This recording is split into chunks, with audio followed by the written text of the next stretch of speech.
Hello friends, അപ്പോൾ ഇന്ന് ഞായറാഴ്ചയായിട്ട് ഒരു വെറൈറ്റി കുക്കിംഗ് ആണ്.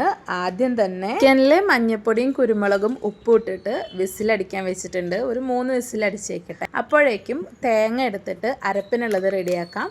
കുറച്ച് വെളുത്തുള്ളിയും അതുപോലെ തന്നെ ജീരകം ഇട്ടിട്ട് വേണം നമുക്ക് ചെയ്യാൻ. ജീരകം ഇല്ലാത്ത കാരണം ജീരകപ്പൊടിയാണ് ഇട്ടിട്ടുള്ളത്.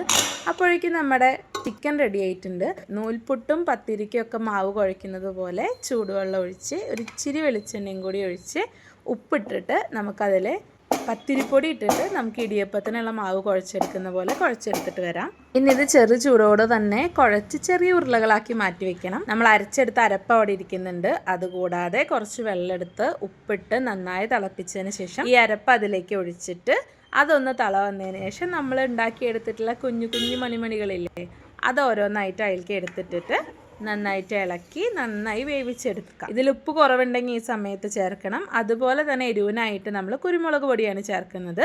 ആവശ്യത്തിനുള്ള ഉപ്പും എരിവൊക്കെ ഉണ്ടോ എന്ന് നോക്കുക. കളറിന് വേണ്ടിയിട്ട് മഞ്ഞൾപ്പൊടി ചേർക്കുന്നുണ്ട്.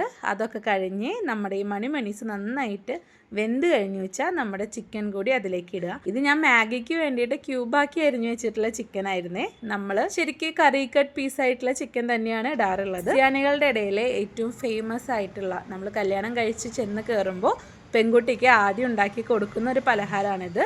ഇതിനെ കോഴിമ്പിടി എന്ന് പറയും.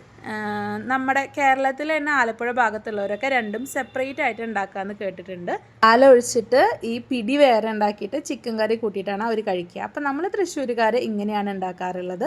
അമ്മ വീട്ടിലൊക്കെ സ്പെഷ്യലായിട്ട് ഉണ്ടാക്കാറുള്ള സാധനമാണ്. ഇതിന് ഞങ്ങളുടെ ഇടയിൽ ഒരു ഫാൻ ബേസ് തന്നെ ഉണ്ട്. ഇത് ഉണ്ടാക്കി കഴിഞ്ഞിട്ട് ഞങ്ങൾ കസിൻസ് എല്ലാവരും കൂടിയിട്ട് ആ ഉരുളി വടിച്ചെടുക്കുന്നത് വരെ ഓർമ്മയിലുണ്ട്. ഒരുപാട് ഇഷ്ടമുള്ളതാണ്. ട്രൈ ചെയ്ത് നോക്കിയിട്ട് വിവരം പറയണേ. അപ്പോൾ ബൈ ബൈ.